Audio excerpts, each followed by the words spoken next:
지난 한 주 연예가에 많은 소식들이 전해지고 있습니다. 뭐 개인적으로는 굉장히 속쓰리지만 기쁜 소식을 살펴보도록 하겠습니다. 결혼 소식인데요. 배우 소지섭 씨가 2년 열애 끝에 결혼 소식을 알린 건데요. 김정 기자님 자세하게 좀 알려주시죠. 네, 기쁜 소식이라고 얘기하셨는데 사실 문 여성들에게는 조금 슬픈 소식이었어요. 저도 속쓰리는 소식입니다. 결혼하신다고요. 네. 예. 네, 지난 2019년 5월이죠. 네. 배우 소지섭 씨가 아나운서 출신 방송인 조은정 씨와 1년째 열애 중인 것으로 밝혀졌는데요. 그때 보도했던 그 사진 혹시 데이트 현장 사진 기억나시나요? 기억나요. 와, 너무 잘 정말 어울리던데. 화보 같잖아요. 네.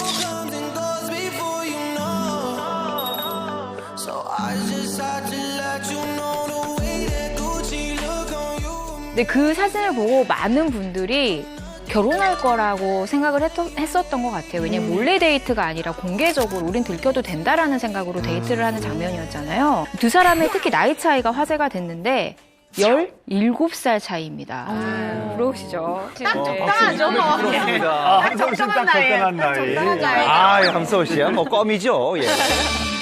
네, 두 사람의 나이 차이가 적지 않은데도 불구하고 2년여의 열애 끝에 부부가 됐는데요.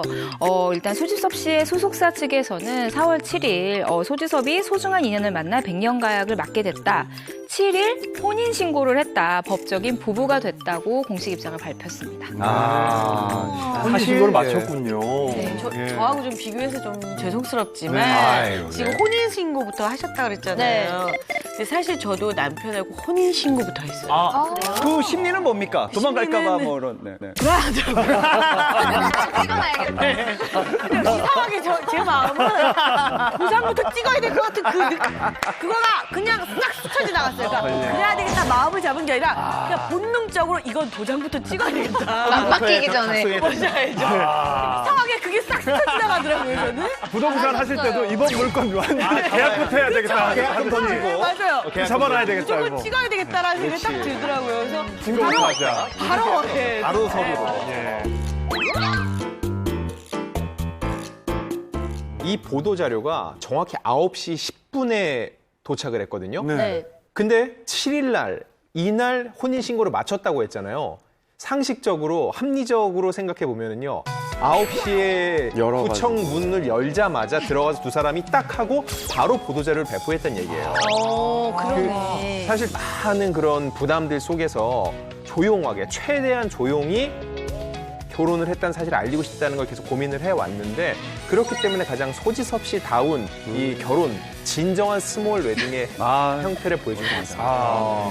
저도 사실 그 한밤이란 프로에서 저 같이 제가 거기서 나갔을 때 뵀거든요. 저를 리포팅 하셨었어요. 그때 너무 밝은 분이라서 아나운서 출신이신데 굉장히 밝고 통통 튀기시는 매력이 있어서 누굴까 그랬는데 두 분을 같이 이번에 사진을 보고 나니까 정말 잘 어울린다는 생각이 들었어요. 선생연분이시죠. 예. 제 정말 휴민트에 의하면은 소지섭 씨가 이제 게임 롤을 굉장히 좋아해요. 롤플레잉 게임. 근데 이제 잠깐만요. 롤플레잉 게임이 아니라 롤이라고 게임이 있습니다. 롤이라는 게임이 있어요. 네, 롤이라고. 벨로가 아닙니다. 롤플레잉이요? 옛날 게임 아니에요. 롤을 네. 모르신다고요? 정신 바짝 차리십시오. 벨로가 아니에요. 예. 이제 조은정 씨가 롤의 여신이에요. 게임 방송의 여신인데 눈여겨 봤다가 인터뷰로 나온 거예요. 그때 손예진 씨도 제치고 소지섭 씨가 조은정 씨를 선택했단 말이에요. 그래서 인연이 된 거 아니냐. 뭐 이런 얘기 있습니다. 휴민트에 의하면은. 소지섭 씨도 이제 행복한 날이 시작된 그렇죠, 건데 그럼요. 예. 사실 개인적으로 소지섭 씨 데뷔 때 저랑 같이 남자 여자 맞아. 로 나왔었거든요. 그래서 제가 찰스 하면서 참 재밌는 연기를 맞아요. 같이 했었는데 이제 저에게는 송승헌 씨밖에 안 남았네요. 송승헌 씨 도망가세요. 도망가세요, 빨리. 제가 가장 아끼는 두 배우 소지섭, 송승헌. 데뷔 때 요 동생들이 이제 소지섭 씨가 가는 바람에 송승헌 씨는 언제 갈지 쭉 기다려 보도록 하겠습니다. 네, 이 두 사람이요, 이 스몰 웨딩보다 더 작은 사실 웨딩식을 치렀어요. 그러니까 직계 가족만 모여서 일단 식사를 하는 방식으로 식을 치렀는데 또 더 좋은 일을 했습니다. 구호단체인 굿네이버스에 5천만 원을 기부를 했는데요. 교육 취약계층 아동들을 위해서 태블릿 PC와 스마트 기기를 지원하는 것으로 이 결혼식에 자기들만의 행사를 대신했다고 합니다. 아, 멋집니다.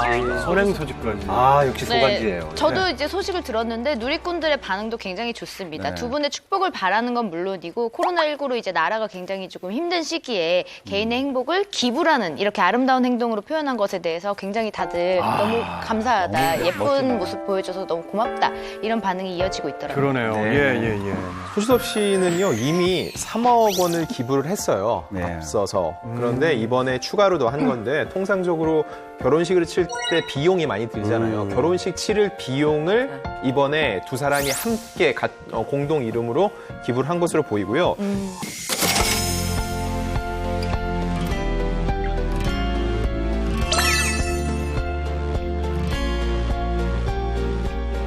어쨌든 소지섭 씨 결혼하면서 이렇게 선행까지 베풀고 너무나 네네. 축복받아야 될 결혼인 것 같습니다.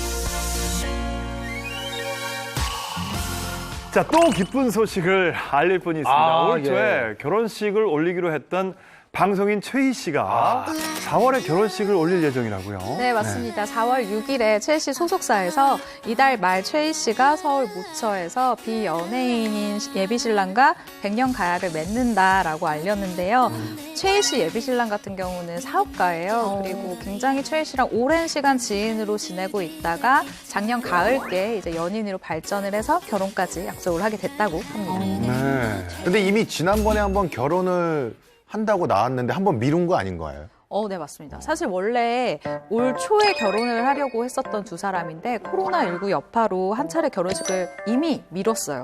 그런데 예상치 못하게 이 코로나19가 장기화되면서. 네, 장기화가 되고 위기경보 격상에 따라서 다시 한번 또 결혼식을 미뤄야 하는가에 대해서 좀 상의를 했었던 것 같아요. 그런데 이 결혼식 자체를 한 번 더 미뤄서 사람들을 초대하기보다는 그냥 4월 말에 양가 가족들 그리고 친지들만 참석하는 아주 간소하고 조촐하게 결혼식을 올리자라고 이야기가 돼서 네, 그렇게 결정을 하게 됐다라고 합니다. 네. 사실 제 지인 중에 이원일 셰프라고 이원일 셰프. 결혼식을 4월 말로 잡아놨었는데 코로나19 때문에 사실 또 미뤘어요. 그래서 여름 넘어서 이제 할 것 같은데 사실 결혼식을 미룬다라는 게 굉장히 이게 복잡한 일이더라고요. 예약한 것도 물론 그렇지만 네네. 이제 결혼식을 앞두고 다이어트 같은 걸 하잖아요. 그럼요. 예. 근데 이게 밀리니까 여태껏 했던 다이어트가 다 소용이 없는 거예요. 그래서 다시 이제 먹기 시작했다고 얘기를 합니다. 결혼해보니까 되게 좋더라고요, 사실. 해보세요. 네. 너무 좋습니다. 좋습니다. 네. 근데 결혼식을 그렇다 치고 신혼여행은 어디로 간대요? 네, 이 부분도 사실 좀 훈훈한 소식이라고 말할 수 있겠는데 최희 씨 측에서는 결혼식도 일단 간소화하고 피로연 그리고 신혼여행 역시 생략한다라고 합니다. 근데 이 소식이 훈훈하다기보다는 진짜는 따로 있죠. 최희 씨 같은 경우에도 국제 어린이 구호단체인 세이브 더 칠드런에 3천만 원을 기부를 하기로 했다고 합니다. 네, 코로나19 사태로 어려움을 겪는 저소득층 이 아동들의 긴급 생계비를 지원하는데 이 금액이 쓰일 예정이라고 합니다. 네. 너무 훈훈하네요. 최희 씨, 네. 최희 씨랑 저랑 또 올해 같이 프로를 해서 네네. 늘 이렇게 어려운 친구들에게 기부하고 재능 기부하고 늘 이래 왔는데 아마 남편도 요거를 같이 아마 할 거예요. 네. 같은 네. 이렇게 훈훈한 결혼 소식 알리면서 또 선행까지 베풀어주시는 우리 방송인 분들 정말 기감이 될 것 같습니다. 보기 좋습니다.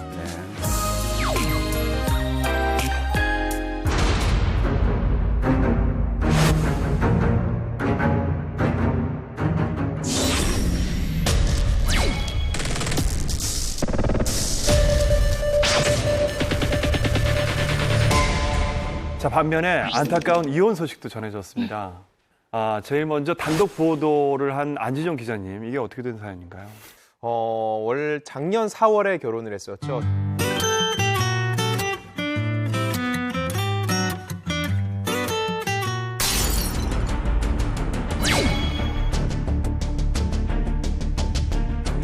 딱 1년이에요. 근데 두 사람이 결국은 성격차를 극복하지 못하고 각자의 길을 가게 됐다는 건데요. 김상혁 씨가 이미 좀 마음의 준비를 많이 한 듯한 느낌이었어요. 그래서 곧바로 입장을 냈는데 그 문구를 하나씩 짚어보면요. 견해차를 극복하지 못했다. 신중히 고민했다. 각자의 자리로 돌아가고 서로를 응원하기로 했다라고 했는데 그 상대분도 연예인은 아니지만 꽤 인플루언서로서 유명인이시죠. 쇼핑몰 CEO도 네, 맞아요. 하고 유명하신 분이거든요. 만약에 합의되지 않은 내용이면 이런 식으로 얘기 나갔을 때 반박이 올 수 있어요. 이 얘기는 두 사람 사이에 어느 정도 얘기가 되고 공개가 됐다는 거죠. 그래서 저도 기사를 쓸 수 있었던 거였고 그 사이에 얼마나 많은 일이 있었겠어요. 근데 그거는 정말 부부만의 문제지 뭔가 있었던 것처럼 자꾸 어떤 루머를 양산하는 이런 일은 지양을 해야 됩니다. 네, 근데 예전에 이제 김상혁 씨가 SNS 통해서 다정한 모습들을 많이 올렸었다고 하더라고요. 그래서 이제 1년 만에 이혼을 이제 결심을 했다는 거죠. 많은 분들이 좀 당황하신 것 같아요. 맞아요. 실제로 그 이제 김상혁 씨 이제 결혼 기간 동안 아내하고 진짜 잘 지내고 뭐 일편단심 모습 굉장히 많이 보여줬고 뭐 술자리나 이럴 때도 뭐 아내 챙기는 모습 있었는데 좀 안타깝습니다. 이런 네. 모습. 네. 근데 김상혁 씨랑 송다혜 씨가 그 이혼을 한 그 날짜가 결혼 기념일이라고 하는데 그게 무슨 특별한 아이고, 그래요. 의미나 이유가 있을까요? 사실 두 사람이요.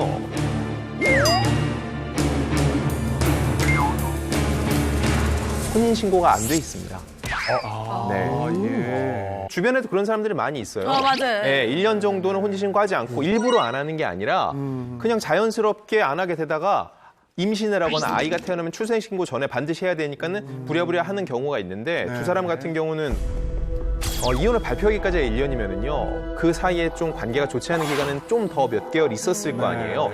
그렇다 보니까는 혼인신고가 되어 있지 않았던 것 같고, 그래서 두 사람이 어떤 법적 절차 없이 두 사람이 마음을 맞고 같이 결심을 하면은 이혼에 이르는 과정은 좀 더 상대적으로 수월하지 않았을까 싶어요. 그럼 우연히. 그렇죠. 굉장히 정말 우연이에요. 아무런 연관관계가 없는데 공교롭게도 날짜가 그렇다 보니까 후속 기사가 나오면서 두 사람이 정확히 그날 이렇게 입장을 밝힌 건 어떤 이유가 있는 거냐라고 하는 건데, 제가 만약에 하루 늦게 기사를 썼으면은 그런 얘기가 나오지 않았을 텐데 그 부분에 대해서는 제가 볼 땐 억측이 많이 들어가 있는 것 같아요. 아니 근데 어떤 사람이 결혼했던 날짜에 맞춰서 누가 일부러 그러겠어요. 근데 사실은 이제 뭐 신호라는 게 있잖아요. 갑자기 이제 이혼하는 것이 아니라 그 전부터 약간의 사인들이 있다라고 사람들은 이제 추측을 할 수 있는데, SNS에 뭐 사진 같은 것들이 자꾸 없어지고 삭제되고 그래서 사람들이 좀 벌써 좀 뭐 둘이 사이가 안 좋은가?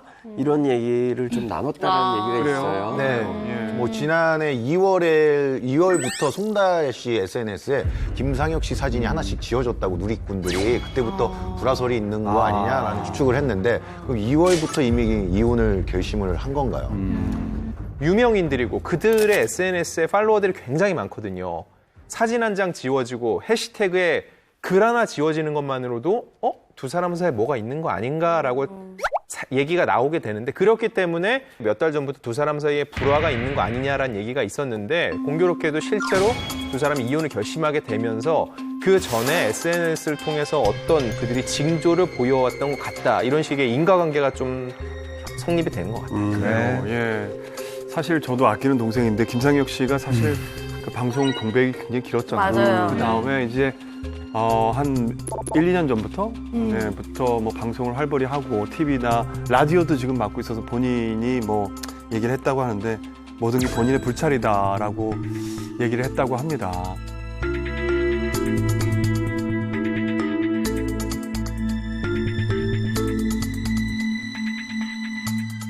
김상혁 씨가 라디오를 통해서 심경 고백을 한 데 이어서 송다혜 씨가 자신의 SNS에 올린 글이 화제를 모으고 있습니다. 어떤 내용입니까? 네, 그 송다혜 씨가 이제 바닷가 사진과 함께 이제 손바닥 하늘 모양의 이모티콘을 올렸는데, 이걸 본 누리꾼들의 반응이 김상혁 씨의 입장 발표에 대한 답변으로 손바닥으로 하늘을 갈 수 없다는 의미가 아니냐는 추측을 하고 있습니다. 네.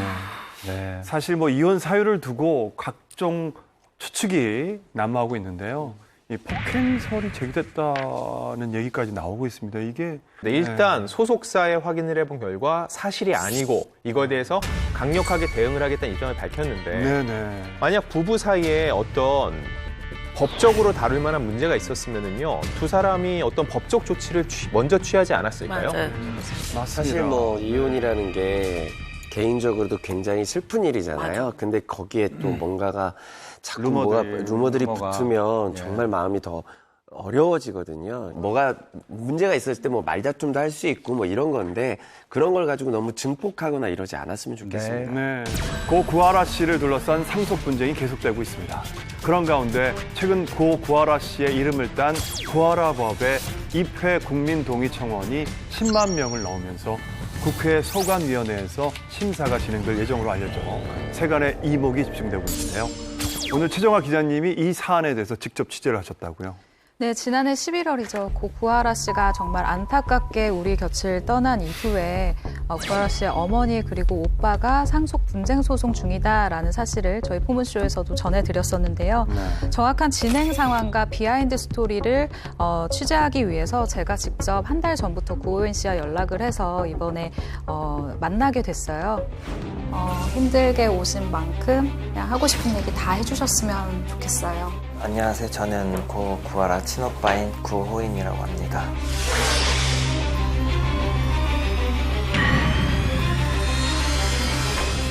우리를 왜 버렸지? 왜 우리한테 연락도 안 했지? 찾을 수 없는 존재? 저한테 손가락질하면서 후회할 짓 하지 마. 재산을 노리는구나. 그게 도저히 할 짓인가?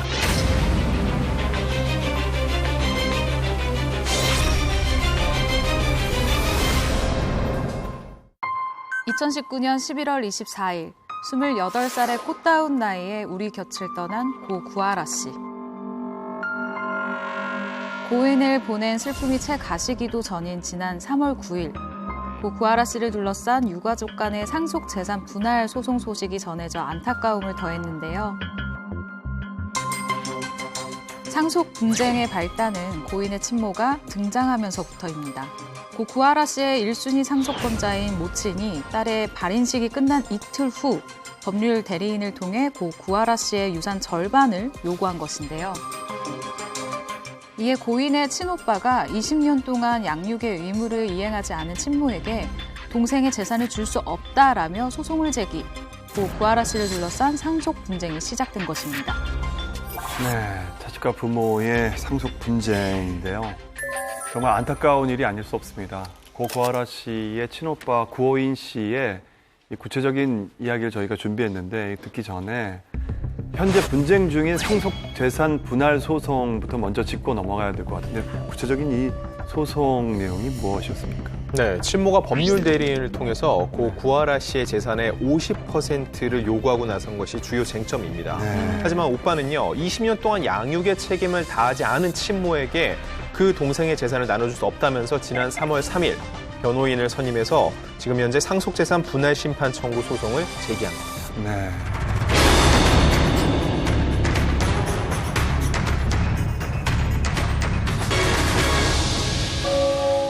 그 연락을 받고 이제 올라가고 있었어요. 근데 그때 당시 이제 친모한테 연락이 오더라고요. 근데 그때 당시 저는 이제 연락을 다 안 받았었거든요. 근데 저희 고모님께서 그냥 같은 엄마로서 약간 걱정돼서 알려주셨다고 얘기를 하시더라고요.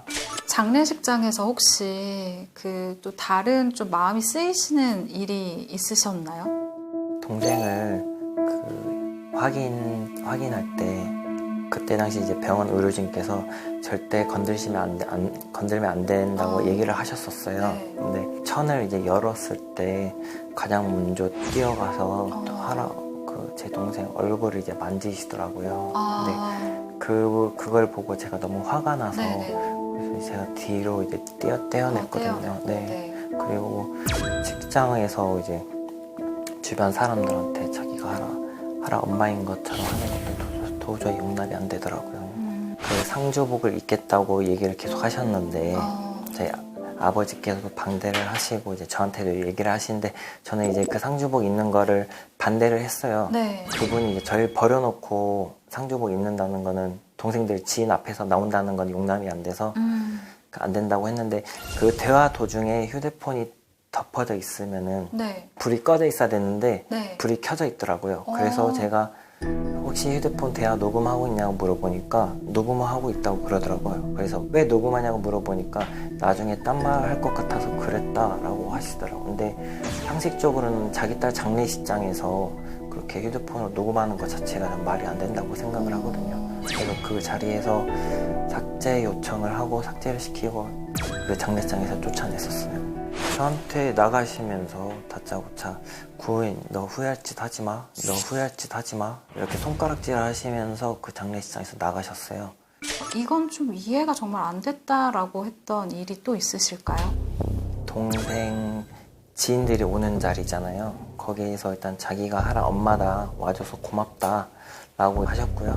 제가 이제 듣기로는 여러 연예인들한테 그러니까 사진을 찍자고 하셨다고 얘기를 하시더라고요. 사진이요? 네. 셀카? 네, 셀카요. 자기가 하라 엄마라면서 TV에서 많이 보신 분이다. 사진 한번 찍어주면 안 되겠냐. 근데 그 중에 한 분이 홍서천 씨도 계셨고요. 정말 이해가 안 되는 일이 지금 이루어지는 아니 저기 이게 보통 그 부모님들이 자식을 떠나보내는 자리에서 사진을 찍어라. 그 어떤 사람하고 사진을 찍고 싶으시겠어요. 근데 자진해서 조문을 갔던 분들에게 같이 사진 찍자고 하셨다는 게 저 구호인 씨의 말이 사실이라면 이게 어처구니 없는 상황인 것 같은데 사실 그 장례식장에 가셨었잖아요. 홍석천 씨도 네, 그때 기억이 나시나요? 네, 전 첫날 갔는데 네. 이제 뭐 좀 이제 저는 처음에 그 어머님인지 몰랐어요. 네. 이제 어느 분이 이제 굉장히 반갑게 맞이해 주시더라고요. 그럼 TV에서 본 사람인데 막 이러면서 악수하시고 제 손 막 만지시고 사진 찍어도 되냐고 그래서 저희 지금 여기 상갓집에 왔는데 죄송합니다. 저는 처음에 어머니인지 몰랐어요. 너무 밝게 웃으시는 분이셔가지고 화장도 좀 하신 것 같고 그래서 그리고 이제 한참 앉아 있는데 그분이 왔다 갔다 계속 그러셔서 저분은 누구시냐고 그랬더니 어머니라고 하시더라고요. 그때 처음 알았어요. 그리고 벌써부터 이제 어머님이라는 분이 오셔서 이제 재산에 관련된 이야기를 하시고 뭐 소리도 좀 내시고 뭐 이런 것 때문에 분위기가 너무 안 좋다, 너무 걱정스럽다 이런 얘기를 첫날 당일날부터 들었었어요. 장소에서 민소에서. 장례식장 첫날에 돈 얘기를 했다고. 근데 이게 그러니까 벌써 이제 그 주변에 있는 가족들이나 가까운 사람들은 그런 이야기를 들었을 거 아니에요. 그래서 다들 밖에서 이제 그런 걱정 이야기를 했었어요. 아니 왜냐면 이게 있을 수가 없는 일이 그죠. 엄마잖아요. 그런데 전 아까 인터뷰 중에서도 이해가 안 가는 게 녹음을 할 필요도 없고 해서도 안 되고 그 현장이 지금 딸을 보낸 자리잖아요. 그게 실제로 그 구호인 씨가 어머니의 녹음을 삭제하고 막았다고 했다는 게 사실이겠죠. 예. 네, 일단 구우인 씨가 말하는 것은 이렇게 녹음이 켜져 있는 것을 본인이 확인하고 뭐 하는 거냐라고 해서 일단 녹음을 자기가 이제 삭제하는 것까지 확인을 했다라고 얘기를 했거든요. 그래서 제가 궁금한 게 그럼 녹음은 도대체 왜 하신 거라고 생각을 하냐라고 했더니 구호인 씨가 아마도 이 소송을 염두에 둔 것이 아니겠느냐라고 아주 좀 조심스럽게 추측을 하시더라고요. 그러니까 법적으로 본인에게 유리할 만한 어떤 상황이나 그렇죠. 이런 것들을 남겨놓으려고 하지 않았을까요? 그러니까 어쨌든 녹음 녹취라는 게 어쨌든 결국은 일상적인 생활에서 우리가 이걸 할 일이 없잖아요. 그러니까요. 대부분 상식적으로 이게 법으로 맞닥뜨렸을 때 나에게 유리한 증거물을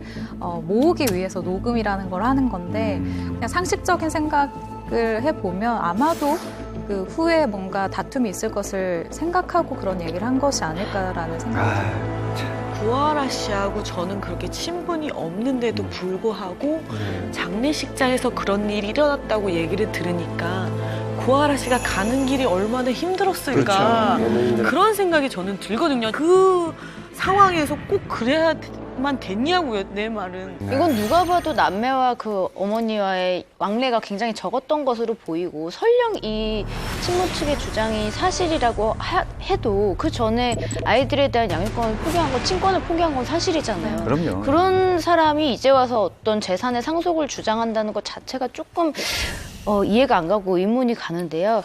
특히 이 딸 발인식 이틀 후라는 점이 정말 이 부분은 누가 봐도 좀 분노할 만한 부분 아닌가요? 끝나자마자 이렇게 하지는 않을 텐데. 그러니까. 구하라 씨가 국내뿐만 아니라 일본에서도 굉장히 활발하게 활동했는데요.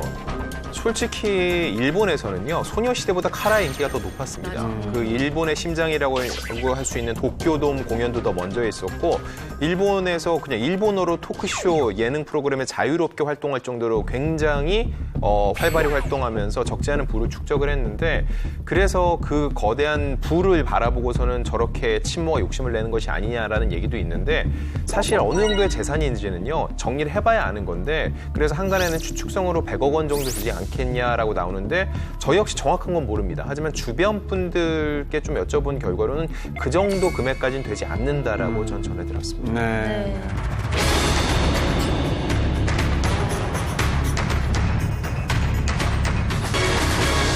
아버지께서는 그래도 최소한 아버지의 역할을 하려고 노력을 하셨어요. 건축 쪽 일을 하시다 보니까 한 곳에서 그러니까 못 머무르세요. 그러니까 여기저기 현장을 돌아다니면서 저희에게 이제 한 번씩 용돈도 주시고 시간 내실 때 한번 찾아오시고 동생 막 댄스 학원 다니는 거에 대해서 그것도 다 부담을 해주시고 그리고 동생이 이제 그때 당시 미성년자라서 보호자가 있어야 되잖아요. 그때 아버지께서 이제 카라의 방향성에 대해서 카라 멤버들 부모님들이랑 같이 협의를 했던 걸로 알고 있어요.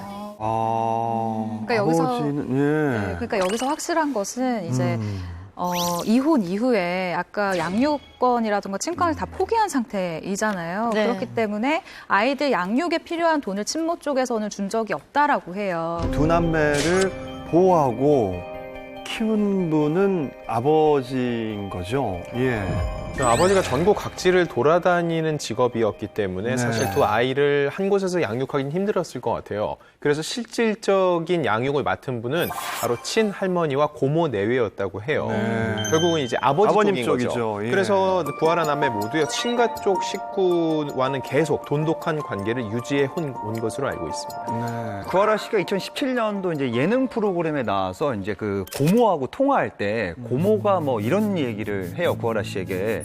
오늘도 여전히 예쁘고 사랑스러운 하라야 이렇게 할 정도로 두 사람의 애정은 정말 돈독했던 걸로 좀 알려져 있고요. 그리고 이제 구하라 씨 역시 키워주신 고모 내외를 정말 살뜰히 챙겼다라는 얘기가 있어요. 그리고 이제 구하라 씨 친오빠가 인터뷰를 통해서 자기와 동생은 할머니와 고모와 고모부의 사랑을 많이 받고 자랐다라고 밝혔습니다. 친가 쪽. 할머니, 나는 할머니한테 어떤 손녀예요? 어떤 손자냐고? 응. 좋은 손자지. 손자지. 강아지밖에 없잖아. 그냥 귀엽기만 해? 이거 보고 싶어. 할머니. 네가 우리 세상에 국민들한테 생활로 이바지가 된다는 거 얼마나 감사하고 얼굴이 된다는 거 얼마나 감사하고. 구하라 씨 남매가 각각 11살, 9살이던 1998년도에 어머니가 집에서 가출을 한 것은 굉장히 널리 알려져 있는 사실이고요. 그러다가 8년 후인 2006년도에 구하라 씨의 아버지와 이제 법적으로 완전히 남남이 된 거예요. 이혼을 하게 되면서 구하라 씨 남매에 대한 양육권은 물론이고 친권까지 포기를 했었습니다. 아니 친권을 그냥 완전 포기하신 거죠? 그렇죠. 이게 양육권은 포기하는 게 이해가 되는데. 그러니까 친권을 완전히 그냥 자기의 어떤 그 모든 거를 지금 다 버리신 거예요. 그러니까 뭐 책임, 의무 이런 걸 모든 거. 근데 그것조차도 저는 이해가 안 가요. 사실 정말 자식을 한 번 낳으면요. 정말 제가 굶어 죽는 한이 있어도 정말 자식만큼은 그런 마음이 정말 누구나 다 생기거든요. 그냥 보통 자기가 잘났다고 살았던 사람들도 자기가 자식을 갖게 되잖아요. 그러니 그게 마음이 완전 틀려지는 거예요. 인간이라는 게 완전 틀려지는데 저만 하더라도 저는 아침에 떼놓고 오는 것도 솔직히 마음이 좀 막 울렁울렁 할 때도 있어요. 이렇게 쳐다보고 있으면 그거 어떻게 그래 엄마 얼른 갈게 해서 정말 끝나면 얼른 달려가서 정말 애 한 번 더 보려고 하고 정말 모든 부모님들이 다 모든 부모들이 다 그러고 있거든요, 사실은. 그래서 저는 이 소송 자체가 이해가 안 가시죠, 이게. 예. 칭찬은 포기했는데 상속은 포기 못하겠다라는 솔직히 거죠. 그냥 모든 분 어떤 마음인지 모르겠는데 저도 답답하고 미치겠어요, 사실은. 네. 최근에 이제 인터넷 커뮤니티에 이제 글이 하나 올라옵니다. 뭐 내용은 이렇습니다. 가정불화의 원인을 구하라 씨 아버지의 도박과 경제적 무능력에 있다고 지적을 하면서 친어머니가 엄마로 살아갈 수 있는 길을 막은 것은 역시 구하라 씨의 아버지였다라고 이제 글이 적혔는데 이걸 본 이제 누리꾼들은 혹시 구하라 씨의 친모가 쓴 거 아니냐라는 추측을 좀 하고 있습니다. 예. 그리고 만약에 저 말이 사실이라면 혹시 우리가 알지 못했던 고 구하라 씨 부모님 사이에 어떤 또 문제가 있었던 게 아닌가 그런 추측도 있더라고요. 네, 사실 저도 이제 구호인 씨를 만나기 전에 이 글을 접했었어요. 그래서 저도 좀 궁금한 마음에 이 글 쓴 분이 어떤 사람인지 아시냐라고 좀 조심스럽게 물어봤습니다. 그랬더니 구호인 씨가 이 글을 올린 사람은 내 친모의 자매다. 그러니까 구호인 씨에게 이모인데요. 이모가 이렇게 글을 썼다고 하는데 친오빠 측에서는 있지도 않은 일을 가지고 이렇게 지어내면서까지 아버지에 대한 비방을 하는 모습 자체가 너무 어이가 없고 화가 난다라고 이야기를 했어요. 다른 언론 보도에 따르면 아버지 측에서는 친모에게 문제가 있었다라고 얘기를 하고 있는데 솔직히 이게 어느 한쪽의 어떤 거짓말 문제가 아니라 보면은 서로를 지금 탓하고 있는 것 같아요. 그런데 이렇게 서로를 탓한다는 것 자체가 어떻게 보면은 구하라 씨한테 그 부모님이 부모로서의 책임감을 다하지 않았다라는 걸 좀 역설적으로 말해주고 있는 부분이 아닌가 싶어요. 구호인 씨는 뭐 전혀 연락 같은 게 없었대요? 고인 씨가 아버지한테 여쭤봤더니 그 친모의 자매다라고 이야기를 해주셨대요. 근데 이 글 중에 그 하라 씨의 아버지에 대해서 신용 불량자다라고 지금 하고 있는데 이 부분이 맞느냐라고 물어봤더니 저는 자꾸 지금 그런 얘기 하는 게 말이 안 된다고 생각해요. 예를 들면 구하라 씨가 원했던 게 아버님의 어떤 경제적인 걸 원한 게 아니거든요. 그렇죠. 결국 부모님의 사랑을 받으려고 그렇죠. 솔직히 저희 어렸을 때 다 어려웠지만 맞아요. 부모님이 다 우리를 키우죠. 포기하지 않고 키워줬다는데 너무 감사하잖아요, 그럼요. 사실. 그럼요. 그 아버님이 경제적으로 힘들었든 말든 뭐 그건 상관이 없어요. 사실 아빠가 그렇게 된 건 근데 자기 자식을 포기하지 않고 키워줬다는 거 그게 가장 중요한 거잖아요. 여기서. 근데 이마저도 불량자라도. 자기 자식을 포기하지 않으면 된 거죠. 근데 그거가. 구하라 씨, 그러니까 구호인 씨 입장에서는 여기가 좀 답답한 게 뭐냐면 신용 불량자였던 것은 맞다, 과거형. 현재는 아닌데 왜 현재도 그런 것처럼 올리느냐. 이것도 좀 되게 답답한 부분인 거예요. 저는 좀 이해가 안 되는 게 사실 이제 그 친모 입장에서 생각을 해보면 제가 이제 아이를 키우지만 9년을 아이를 키우고 나서 한순간에 연락을 끊고 살아갈 수가 쉽지가 않거든요. 정말 무언가 큰 문제가 있어야만 정말 아이를 버리면서까지 나갈 텐데 저는 이건 되게 의문이에요. 쉽게 이렇게 아이를 남편과의 문제가 있더라도 아이와 쉽지 않죠. 연을 끊는 게 쉽지 않은데 그건 일단은 부부의 문제고 사실 아이들과는 별개의 또 문제인데 이걸 가지고 뭐 이렇게 인터넷상으로 온라인상에서 이렇게 비방하고 이런 게 사실 좋아 보이진 않아요. 사실 여부를 떠나서.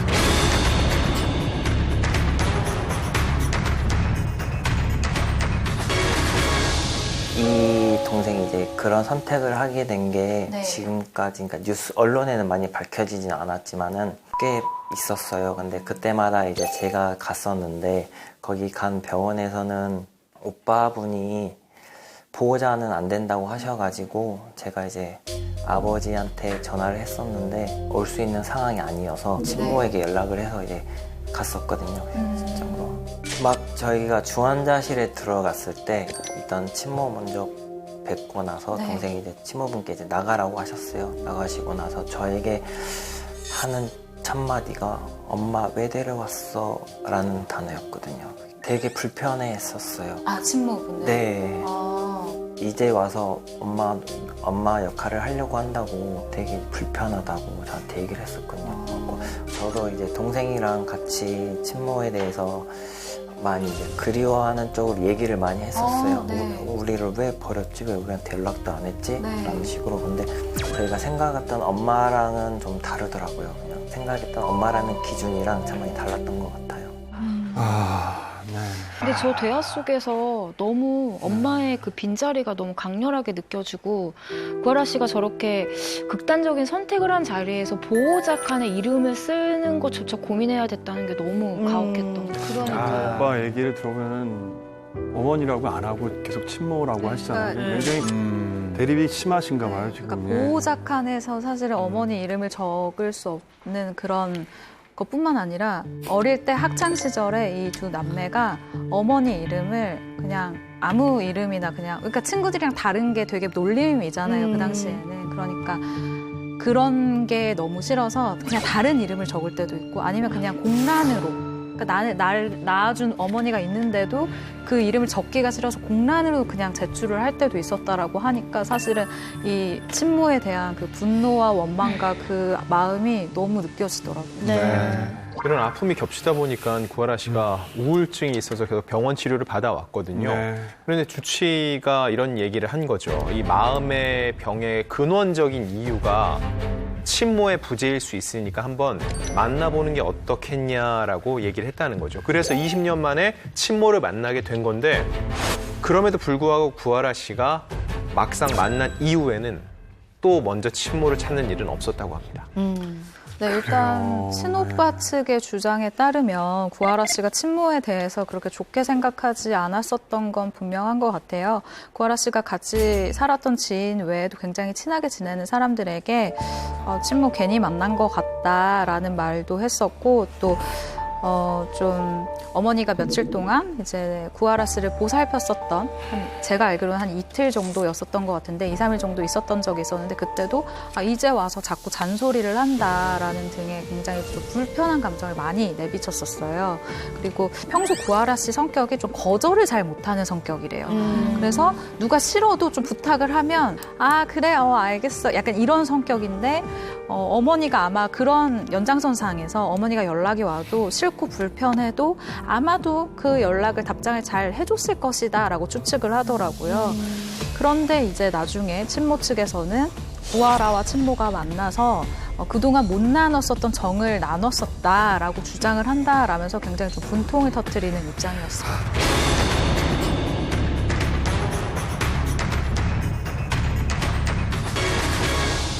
지금까지 상속법이 개정이 되지 않았어요. 그러다 보니까 이렇게 저희처럼 이제 피해자들이 발생이 되고 앞으로도 이제 이런 일이 발생이 안 된다는 보장이 없잖아요. 그쵸. 그리고 제가 여기서 법을 못 바꾸면은 나중에 어떤 사람이 와서 이 법을 바꿀지 의문이 들어서 네. 저에게 이제 명분이라는 게 생겨서 이걸 이용해서 그냥 좋은 일 한번 해보자.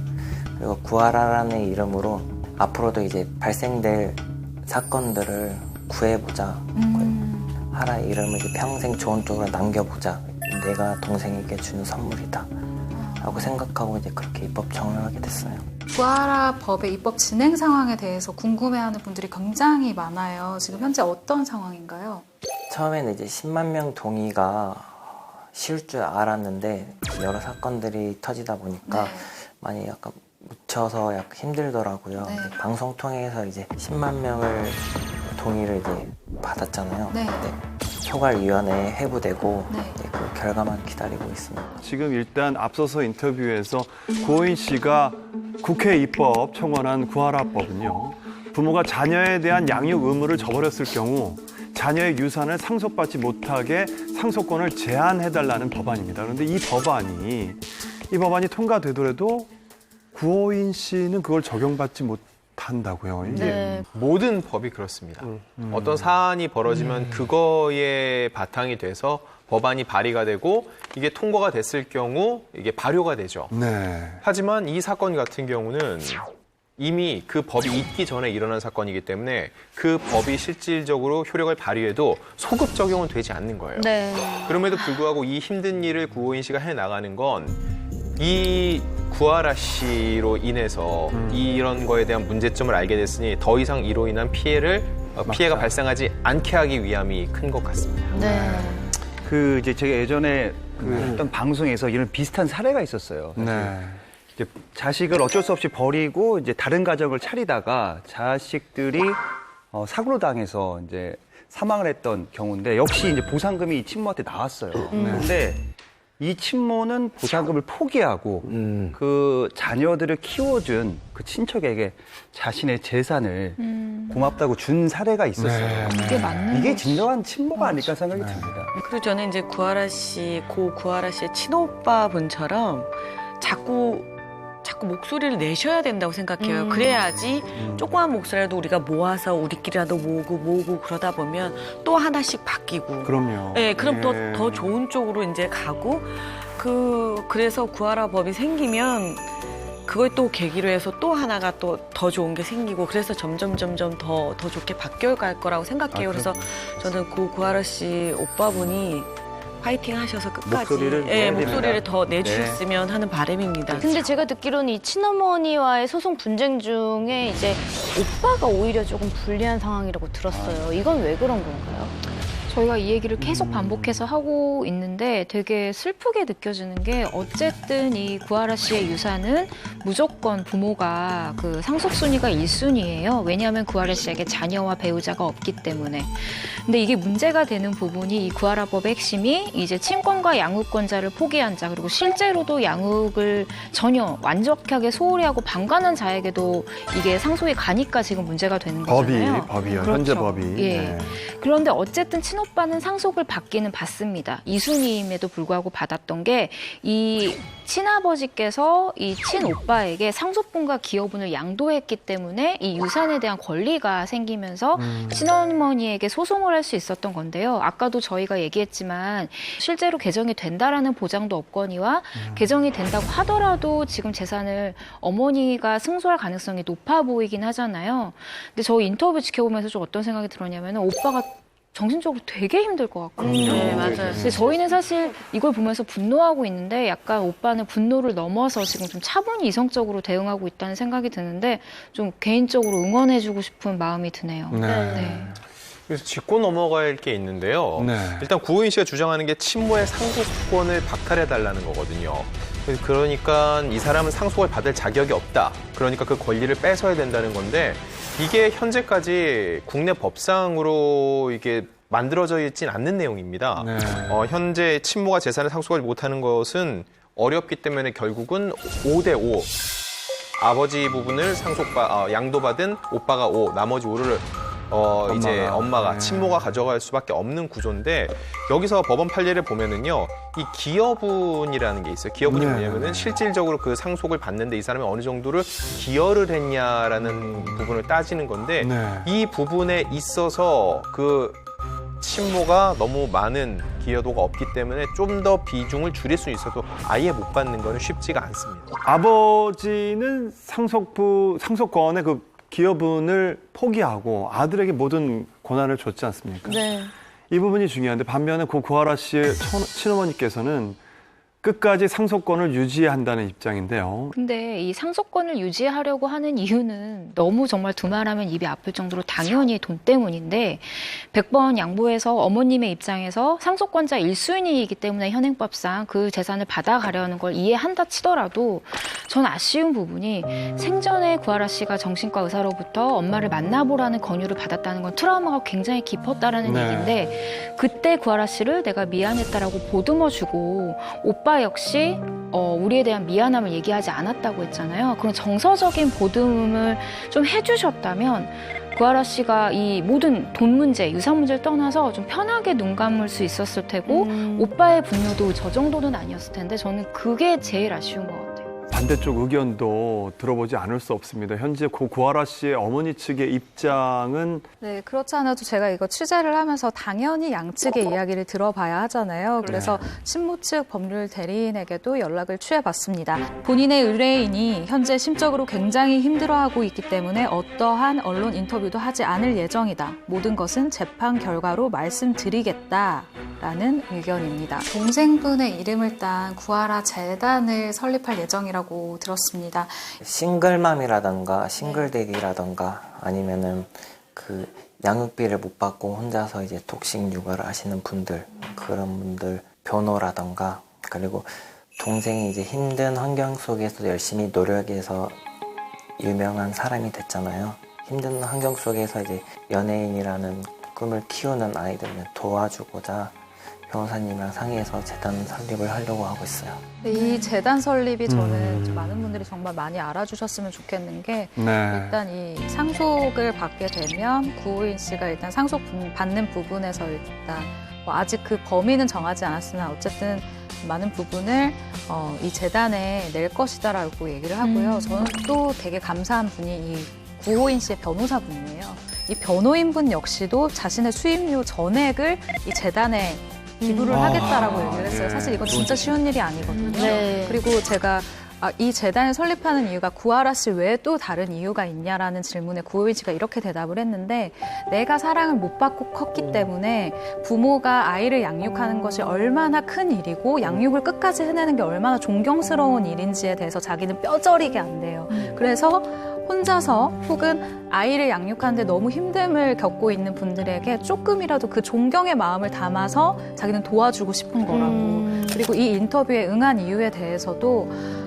자신은 이 구하라법이 꼭 이제 되어서 그리고 이 재단 설립까지 꼭 되어서 정말 많은 분들에게 이 동생의 이름으로 선물을 하고 싶다라고 이야기를 했었어요. 네. 예. 그리고 양쪽의 얘기를 굳이 들어보지 않아도 이렇게 구하라법도 물론이고 또 동생의 이름을 딴 재단을 통해서 이렇게 많은 분들을 도우면서 동생에게 선물을 해주고 싶다는 오빠의 네. 얘기를 들으니까 정말 동생을 사랑하는 이 오빠의 마음이 느껴지거든요. 네. 또 하늘나라에서 구하라 씨가 이 모습을 지켜본다면 얼마나 뒤늦었지만 뿌듯하시겠어요. 예. 네. 최근 들어 이제 응원 메시지들을 많이 받아요. 다 이제 제 얘기에 대해서 많이 공감을 해주시고 많이 응원을 해주시는데 진짜 한 분 한 분 다 진심으로 감사드리고요.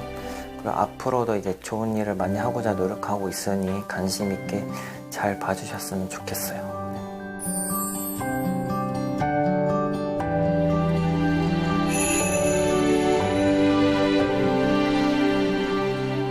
이번 주 연예가를 떨썩하게 만든 풍문의 진실을 파헤쳐보는 시간입니다. 오늘의 풍문 어느 분이 준비하셨나요? 네, 제가 준비했는데요. 진실이 궁금한 오늘의 풍문은 바로 배우 장근석 씨와 그의 어머니에 대한 것입니다. 이번엔 장근석 씨 측이 발표한 입장문을 보면은요. 어머니의 독단 경영, 신뢰마저 잃었다라고 이런 강한 표현에서 보면은 이미 어느 정도 그들 관계에 굉장히 균열이 심하게 갔다는 걸 볼 수 있고요. 또 공식 입장을 내는 것 자체가 이번 사태에 대해서 본인과는 확실한 선긋기를 하겠다는 걸로 보이는데 이렇게 장근석 씨의 모자를 둘러싼 논란의 진실이 무엇인지 지금부터 한번 짚어보겠습니다. 지난 3월 30일 한류 스타 장근석 씨의 어머니 전모 씨가 수십억 원대의 탈세 혐의로 불구속으로 기소됐습니다. 정확한 혐의는 2012년과 2014년 두 차례에 걸쳐 조세 회피처를 통한 역외 탈세를 했다는 것. 화살은 곧바로 장근석 씨에게 향했습니다. 한류 톱스타 장근석이 해외 수입을 국내로 들여오면서 억대의 탈세를 한 정황이 포착됐습니다. 장근석 씨가 해외 수입을 신고하지 않았다는 이유로 100억 원 상당의 추징금이 부과된 적이 있기 때문인데요. 이에 장근석 씨는 담당 매니지먼트를 통해 4월 2일 어머니 회사의 세무에 어떠한 관여도 하지 않았으며 분입대와 동시에 어머니 회사로부터 독립했다는 등의 내용이 담긴 공식 입장을 발표했습니다. 하지만 누리꾼들은 아들이 어머니의 탈세 정황을 정말 몰랐겠느냐는 부정적인 여론과 그럴 수 있다는 동정 여론으로 나뉘어 팽팽히 맞서고 있습니다. 무엇보다 과거 어머니와 돈독한 사이임을 과시한 장근석 씨가 갑자기 어머니와 선긋기 행동을 보인 진짜 이유에 대해 자세히 짚어보겠습니다. 일단 이번 장근석 씨의 어머니 탈세 혐의 건과 2015년 장근석 씨의 추징금 건은 분명히 별건입니다. 네. 하지만 이 때문에 의혹이 눈덩이처럼 불어나고 있는 만큼 2015년 이 사건부터 명확하게 정리를 좀 해보고 넘어갈까요? 예. 네, 2015년에 당시 한 언론은요. 장근석 씨가 해외 수입을 신고하지 않아 세금 탈세액과 지연 가산세를 합쳐 100억 원 넘는 추징금을 국세청에 납부했다라는 보도를 했습니다. 2015년에 100억 원. 5년 전 일입니다. 네. 일단 이 추징금이 뭐냐면요. 조사나 이런 공과금 등을 납부하지 않을 경우에 징수하는 금전이라고 볼 수 있고요. 일단 납부했다는 거잖아요. 그런데 납부를 한 거, 돈을 낸 거 여부를 떠나서 100억 원이라는 어마어마한 추징금 규모에 많은 분들이 놀랐고 이로 인해서 이미지 타격도 상당했습니다. 네. 제 기억엔 그때 장근석 씨가 보도 나가자마자 방송 활동을 좀 전면 중단했었던 걸로 기억하거든요. 사실 장근석 씨가 고정으로 출연했던 모 예능 프로그램이 첫 방송을 이틀 앞두고 있었는데 그 일이 터졌어요. 그래서 제작진들이 통편집하느라고 방송도 일주일 연기하고 그 스태프들이 굉장히 고생한 걸로 전 기억을 하고 있어요. 첫 방송을 앞둔 프로그램까지 중단하고 장근석 씨도 노력을 많이 하셨는데요. 그럼에도 불구하고 논란이 더 커졌던 이유는 뭘까요? 네, 장근석 씨 당시 소속사에서 이런 해명을 했습니다. 탈세한 게 아니라 회사의 회계상 오류였다라는 이야기를 한 건데요. 사실 100억이라는 숫자를 헷갈렸다. 뭐 여기저기서 뭐 운영을 하다 보니 뭐 비어서 결국 100억이 됐다. 이 말이 사실 말이 안 되죠. 네, 상식적으로 이해할 수 있는 실수는 좀 아니었었던 것 같아요. 근데 추징금이 100억이니까 누락 신고된 소득 액수는 100억보다 훨씬 큰 액수인 거죠. 네. 그렇죠. 네. 2015년 장근석 씨의 추징금 건은 이렇게 장근석 씨가 활동 중단 및 해명을 하면서 어느 정도 정리가 됐습니다. 그리고 이번에 불거진 건 장근석 씨 어머니의 탈세 혐의입니다. 이번 사건은 어떻게 된 일인가요? 지난 3월 말이었는데요. 네. 장근석 씨 어머니 전모 씨가 이 특정경제범죄 가중처벌법 위반 혐의로 불구속 기소가 됐습니다. 근데 이 혐의 중에 조세 포탈이 포함이 되어 있거든요. 쉽게 말해서 탈세 혐의가 있었다는 겁니다. 2012년에 약 10억 원, 그리고 2014년에 약 5억 원, 총 15억 원가량의 탈세 혐의를 두고 진행 중인데 이 두 건 모두 단순 탈세가 아니라 해외에서 탈세한 정황, 소위 역외 탈세였기 때문에 좀 더 논란이 커진 겁니다. 네.